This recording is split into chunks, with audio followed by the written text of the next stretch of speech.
Hello, hello! It's nice to see you all again. I'm Amber Adams, a romance fantasy writer, and this is Romance in the Media. Dun, dun, dun, dun, dun. I would probably have a theme song, but since YouTube doesn't allow for copyrighted material to be used anymore in videos, I can't have any background intros or anything unless I write them myself, and I'm no composer. I can't write a tune, but so you just have to use your imagination here. Pretend I have an intro. Do, do, do, do, do, do. As you can see, it is the holidays. I have my tree up here in the background, from what you can see of it anyway.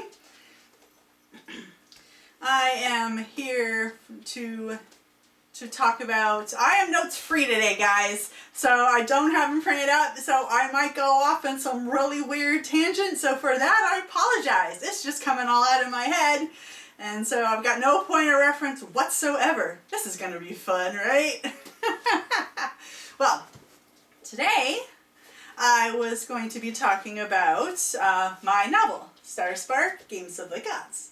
It is a first book in a 7-book series. It's got gods, monsters, evil plots, swords, hot dudes, beautiful, lovely women. It's got it all. It's all fun in here. Magic, adventure, romance to set the page on fire. It is an excellent story, and it would make a really good stocking stuffer or a gift for the avid reader in your life, or even for yourself if it's something you're interested in.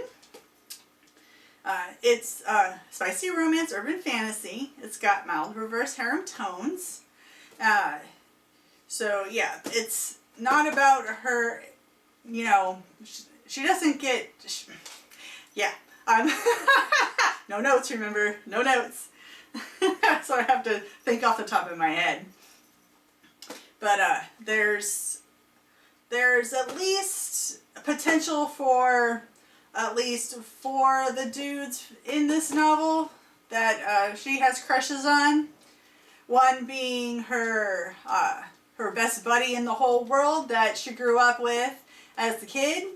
She's starting to find herself attracted to him. Plus you have an ancient spirit who thinks, who has a lot of secrets. He's got a lot of secrets, and he doesn't let any of them out, and it's really frustrating for her, but she has a huge, intense crush on him.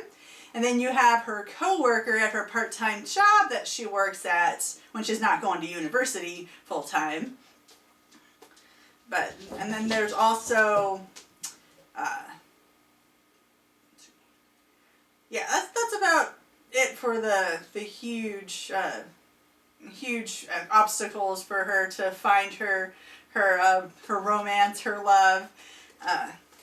There's a couple of other guys that like her, but she don't like them. She makes it perfectly clear that she is not interested in them whatsoever. But this book is, yes, I already said it before, it's a first book in a 7-book series. It's actually the first series in a whole bunch of series of novels that I have been working on for at least the past 15 years, maybe longer.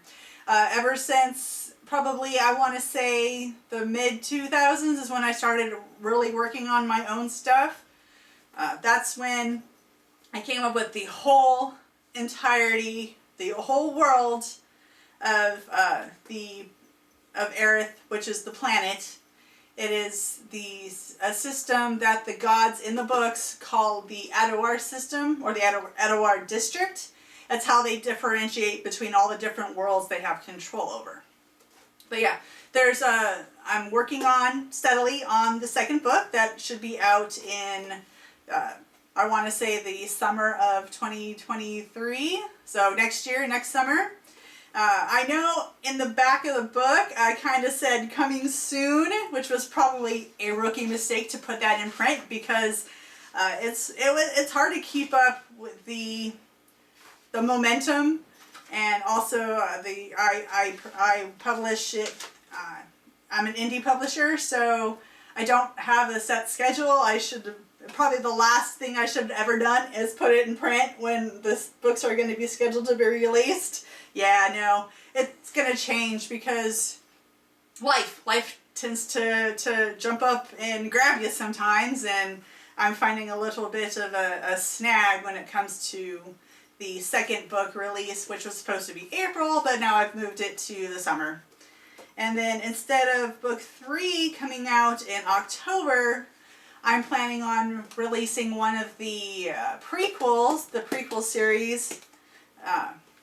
You'll meet a couple of characters in the first and the second book that will pop up in the prequels. There's 2 prequel series that I'm working on. One is titled, you got the angels and demons, so you got celestials and demons and humans going on some type of quest together. And then you have another, this one's a big romance, which I'm calling The Flame of Lior, which is another world that connects to this one. I don't know if this is making any sense to you, but Lior connects to Adawar, which is it's a whole series that they can get to each other's worlds through portals and through other systems that feels like a lot like flying on an airplane. You go to an airport, you go through gates, you do all kinds of stuff, so it's very similar to that. So I'm working on that prequel as well, so those 2 will be released, and I want to say one of them will be released the end of 2023, and then the other one, The Flame of Lior, will be released, I want to say, spring of 2024, but don't quote me on that. It's subject to change. It's all subject to change, especially when life tries to bite you. You gotta just go with the flow, right? Go with the flow. So I'm going to actually read a passage from the book in just a moment here. I just want to kind of set it up here. In this world on planet Earth, it is the 22nd century, but all of the technology and stuff you will read about will be as if it's our century. So we're in the 21st century, so it'll be, they have cell phones, they have social media, they have it all, but it's a little different setting because mixed in you have mythological creatures and beasts and things living alongside them in somewhat of a happy community, I guess. There's still some strife and there's still a lot of animosity too between the species, between humans and the otherworldly species, which I call mystics in here. Magic-based creatures and beings.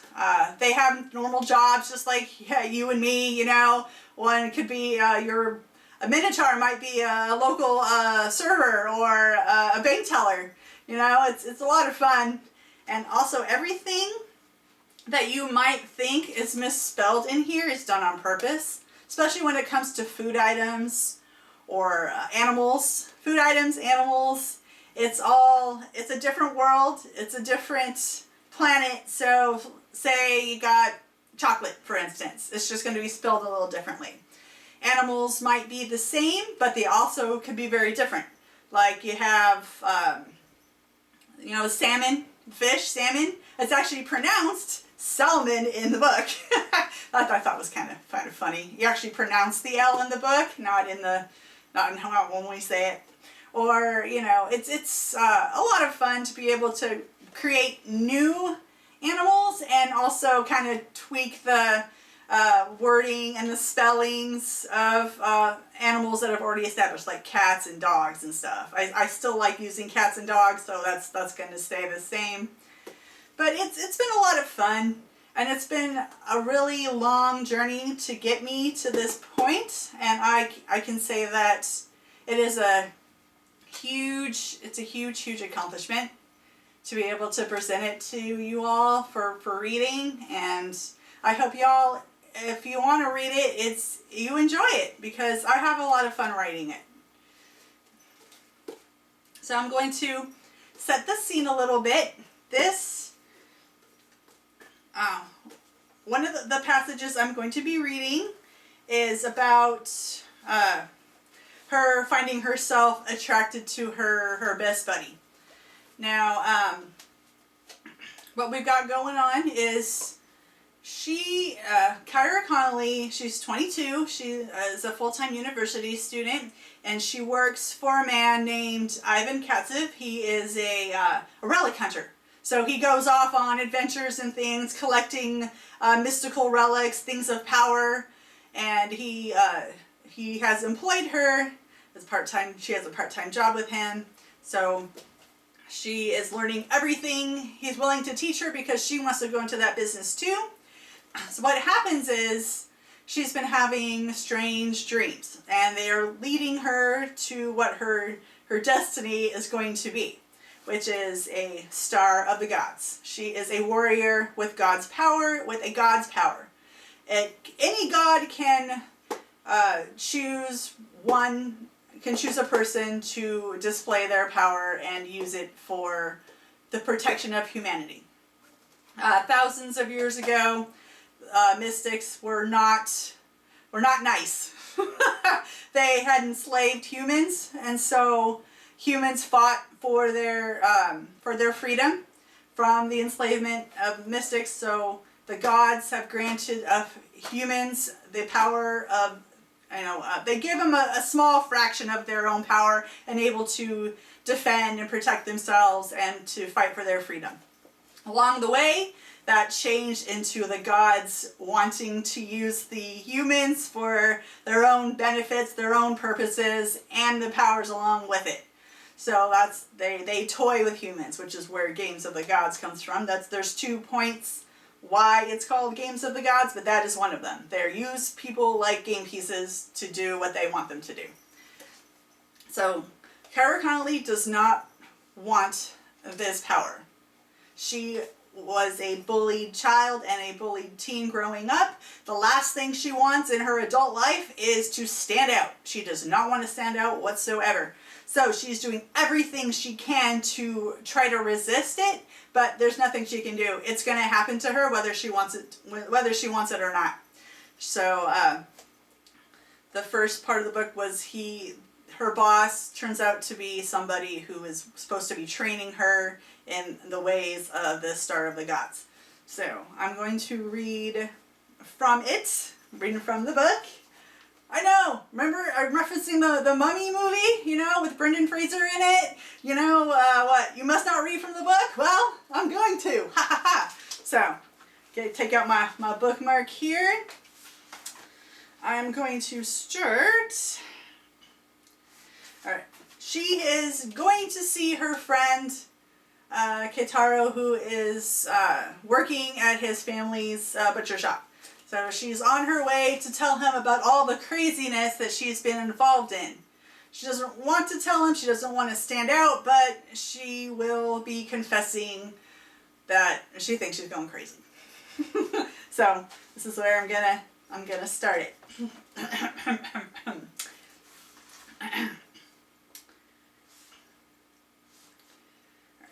She caught a glimpse of Keitaro up at the register counter. He moved with a smooth fluidity as he reached up to a high shelf, getting a colander down for a customer.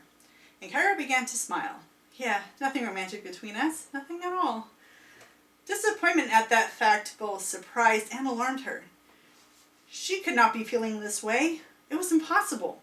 She was just confused, that's all it was. No real emotions. She knew for certain that he would never respond to these uncooperative feelings in kind.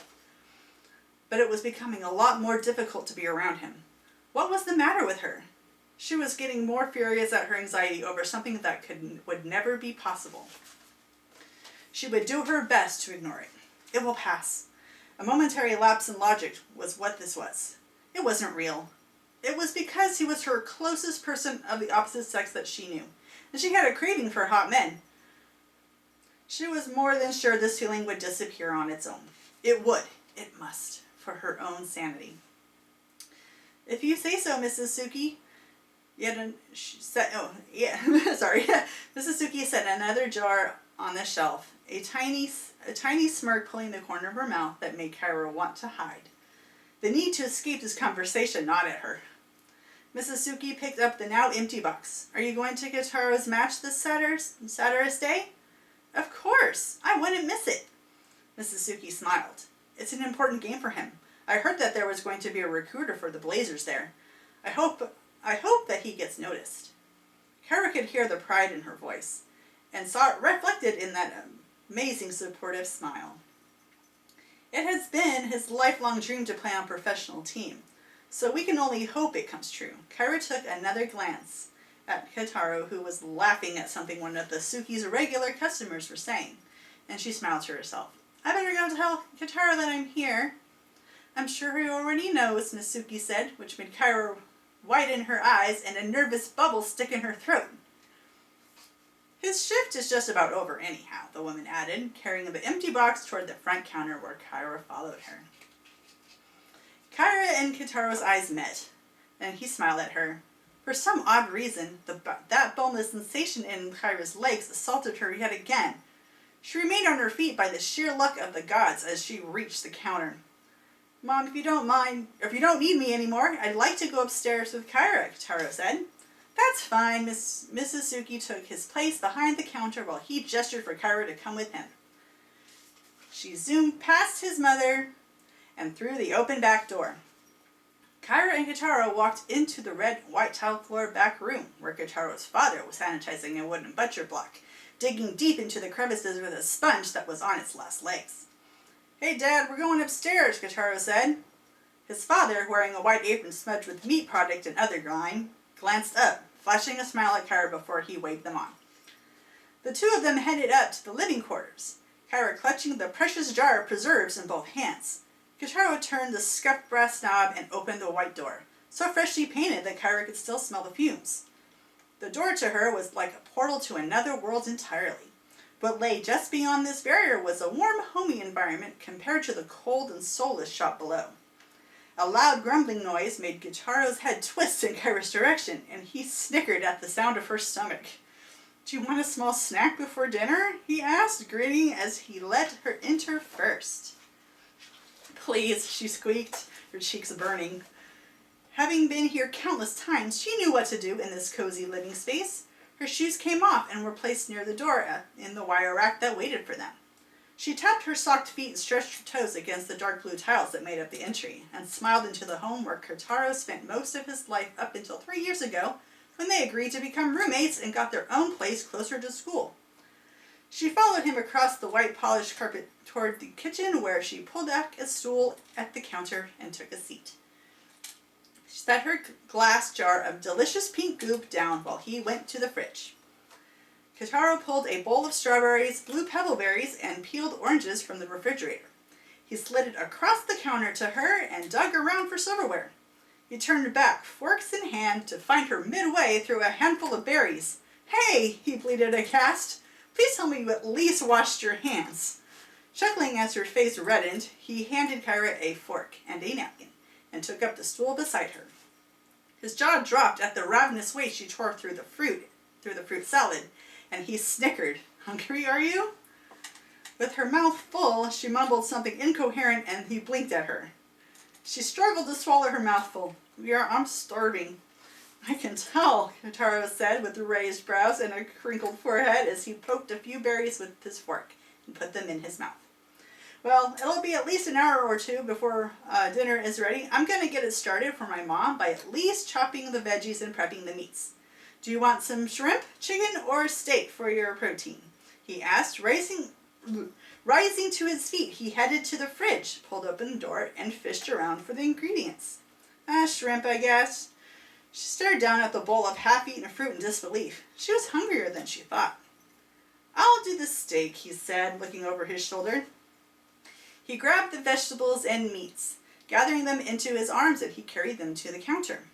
Then he reached above him into the cabinets, took out a cutting board, faded and worn from years of use, and set it on the counter. Are you upset about your parents leaving you behind if they are traveling to Europe for work? Sharp knives clacked together as he pulled open their drawer. Nah, I'm pretty used to it. Kyra poked at the berries with her fork, not intending on eating them. Staring into the bowl, her thoughts were running away from her with everything she had been part of today. Hearing the rush of water from the sink, she lifted her eyes, watching him rinse the cabbage and wash the carrots under its violent spray. She cracked a small smile, knowing she could always come here and it felt just like her own home, safe and secure. There was no crazy here, no wild requirements of her. Her life was changing like a growing storm, and she didn't know if she could hold in the chest-pounding frustration any longer. She got off the stool and joined him at the sink. "Do you need a hand?" "Think you can handle my meat?" he said, looking at her while drying the long yellow leaf carrots with the towel. She snorted, cracking a sly smile, knowing that the way he said it was not at all what he intended. But she couldn't resist remarking with her usual brand of humor, "I can try. I lack all experience, so I might not be very good at it," she said, washing her hands at the sink. "I'll be the judge of that." Kotaro nudged his elbow into her side while, with laughter falling from his lips and a smirk pulling the corner of his mouth, his eyes twinkling with mirth. "I can instruct you properly if you think you don't have a good handle on it."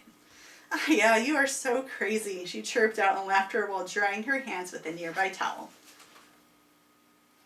Looking over at her with smiling eyes, he said, "You started it, remember? Just know that I'm really good at finishing it." Kotaro reached around behind her, grabbed the knife, and handed it to her. "I'll bet you are." Kyra wrapped her hand around the worn wooden handle of the knife and took it from him. The steel held firm in her hand. She shook her head with amusement, shoulders vibrating with suppressed laughter. "I'm sure you've had lots of practice alone. I mean, how else did you tone those arms up of yours? I didn't know you were ambidextrous, but I guess the proof is in the pudding." She reached for the package of sliced beef first. "Hiya, ouch, girl, ouch, that was cold," he snickered, moving through the small kitchen back over to the counter where he grabbed yet another cutting board from the cabinet and another knife from the drawer to chop the tails off the shrimp and remove the shells. Then he began the gnarly process of deveining them. "I've had at least a few dates and girlfriends over the years, and you don't know what goes on behind my closed doors." "Do I even want to know?" She stuck out her tongue, feigning disgust. She honestly didn't want to know her friend's exploits. For one thing, it panged a rough beat in her heart. And for another, she didn't want her mild infatuation to develop into a full-blown obsession. He shrugged. To each their own. He then leaned closer to her, his breath feathering over her nape. "I'll just say that I take special care in knowing that my dates are more than enjoying themselves." Her face burned. In the pit of her stomach, butterflies fluttered in much a frenzy that she had to stop chopping so as to not drop the knife. The pleasure searing through her nerves enticed her to know more. She dared not look at him, for he would see just how much he was affecting her. She had to calm down. She felt the moment he moved back and heard the sound of the water rushing as he washed his hands. The sound of his blade, now slicing through vegetables, resumed in her ear. Only when her face cooled off did she spare a glance over her shoulder at him.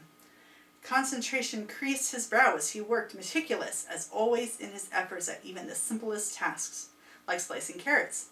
Kotaro's grip on the knife handle as he brought the blade down gave her no indication that he was even aware he had unintentionally excited her. Kotaro's usual degree of perfection in pretty much anything he did was the only air he was giving off, which was the exact opposite of her life at the moment. "Why are you staring at me? Do I have something on my face?" He turned his head in her direction, pausing mid-slice. She rested her arms on the counter. "I was just thinking about you." "Oh yeah?" His brow arched. He swallowed and his jaw flexed. "What's going on in that head of yours?" Setting the knife down, he leaned on the counter with his elbow facing her. Eyes downcast, she took the step that remained between them, wrapped her arms around his middle, and buried her face in his chest. Kotaro's arms, in an automatic response, wove around her. "Kyra, what's wrong?" "A lot," she mumbled into his black shirt. He paused and tightened his arms around her. "I can't help you if you don't tell me." She took a deep breath, listening to the steady rhythm of his heartbeat, and she closed her eyes, letting herself fall into this exquisite comfort, delight of being right here in his arms.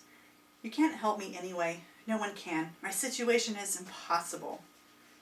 Kotaro gently brushed his hands up her arms, took her by the shoulders, and pushed her back a fraction. He tried to look her in the eye, but she avoided his gaze. "That doesn't sound like the Kyra I know. Whatever is crushing your spirit It might help if you if you let it out. And who better than to your best bud in all the world? He offered her his kindest of smiles, and it was an encouragement. Kyra wanted to be back in his arms, but she thought better of it. It wasn't wise to go down a path of wanting him to hold her like that.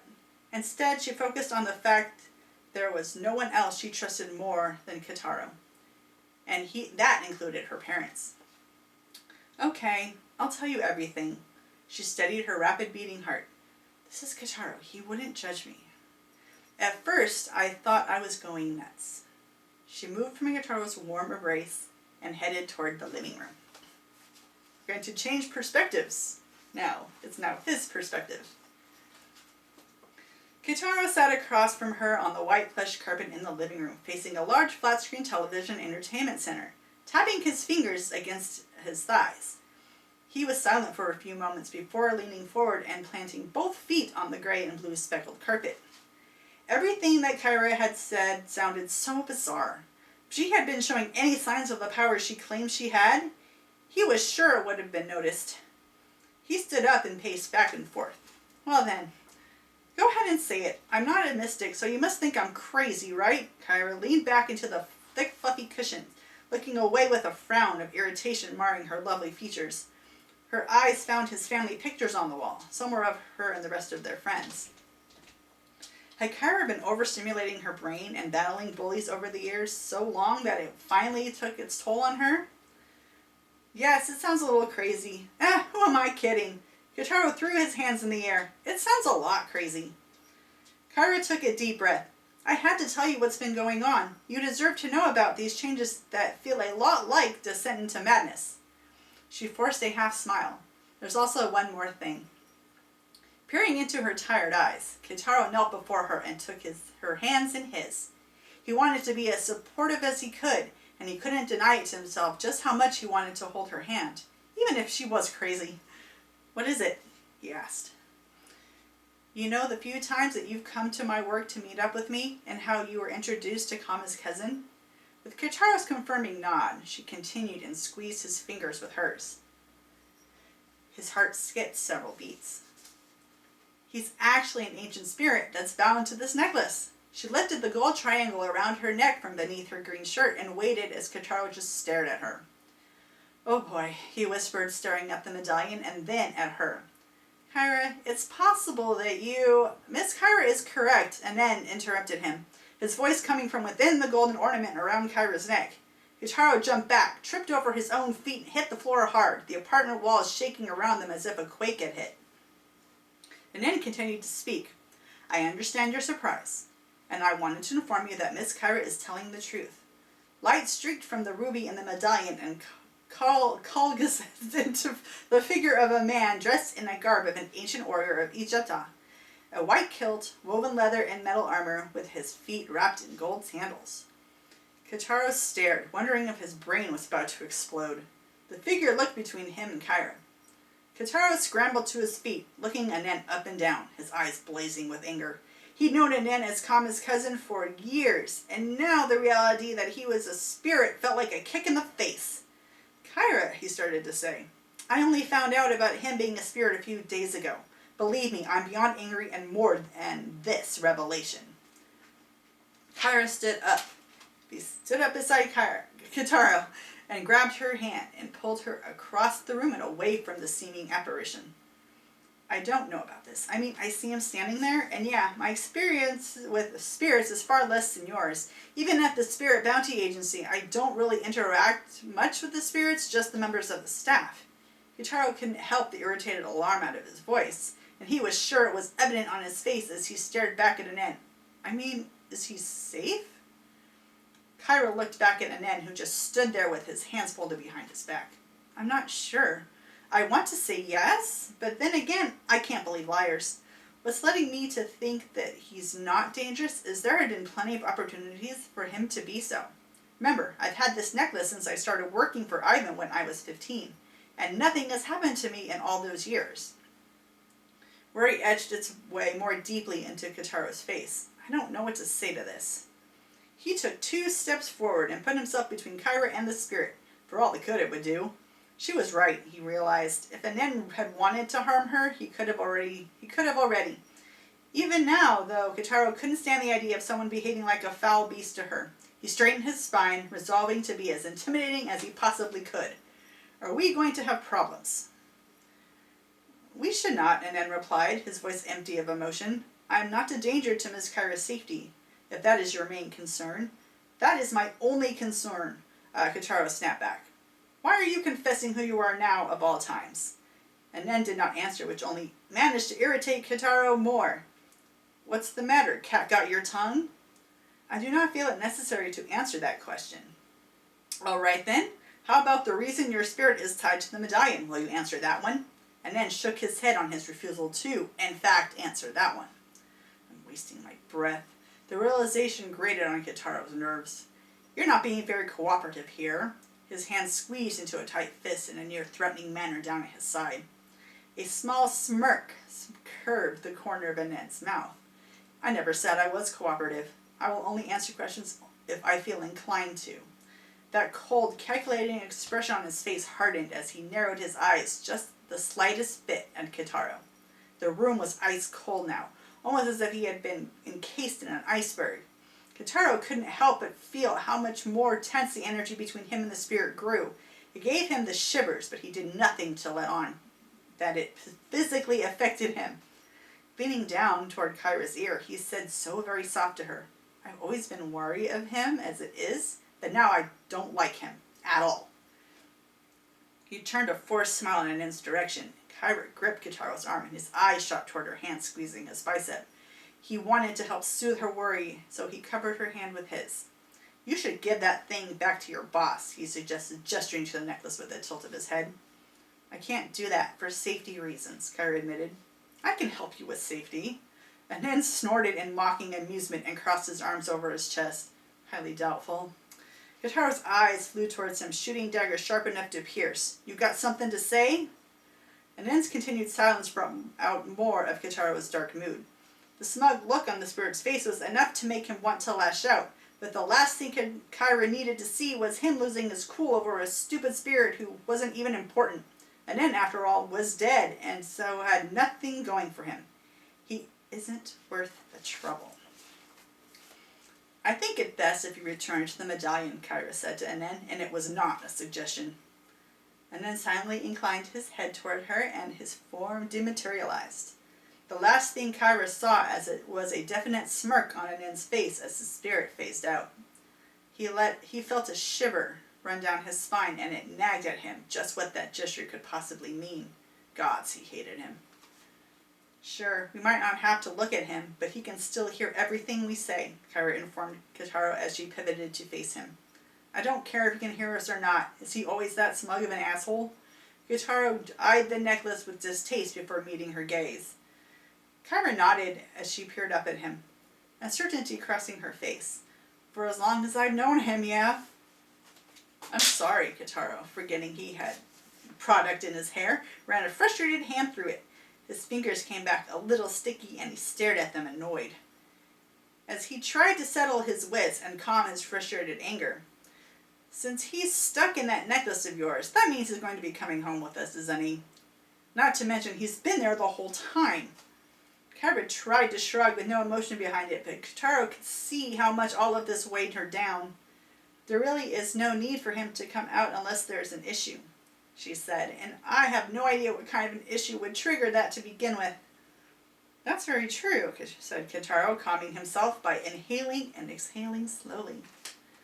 The front door handle jiggled, and Kotaro's head snapped around to look at it. We can finish this conversation later when we're home. It's probably best we not inform my parents of your possible superpowers and the spirit that resides in your necklace. I think it would freak them out just a little bit. Good call, Kyra agreed. Kotaro squeezed her shoulder with his non-sticky hand before brushing past her and back into the kitchen to wash up as the front door opened. His parents walked in and began removing their shoes. With his spirits lifting, with just the idea of his mother's famous dish, Kotaro's smile grew wide while Kyra started chatting with his mother about the strawberry preserves again, and pointing to the jar on the counter. Fondness crept onto his face as he stared at the woman who had been his best friend since they were 8. When had they grown up? It felt like only yesterday that they were building with blocks and eating peanut butter and jelly sandwiches by the fire as his mother and father worked on various projects.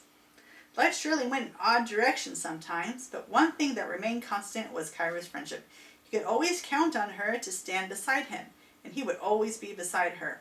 She truly was someone he valued over all others. When she told him that she was one of those legendary stars of the gods, dread had gathered in the pit of his stomach. He had learned back in school how dangerous they were, and now here he was, standing face to face with one. His best friend. It almost didn't feel real. That didn't matter. Whatever she needed, he would be there for her always. That is the passage that I felt was the least sauciest, so that's why I read it. There's other much more intense and spicy scenes all throughout the book. And that was the tamest one that I could find. Even with all of their friendly banter. So if it piqued your interest a little bit, I guess I did my job, and I hope you find you want to read more. And if so, you can find the links posted in the description below of where you can purchase for ebook or in print at various places like Amazon, Barnes & Nobles, Kobo, Apple Books. Thank you for tuning in for this video, and I will see you guys next Sunday. This is intro music or exit music. Dun, dun, dun, dun, dun, dun. Until next time, friends. Dun, dun, dun, dun, dun, dun. Goodbye.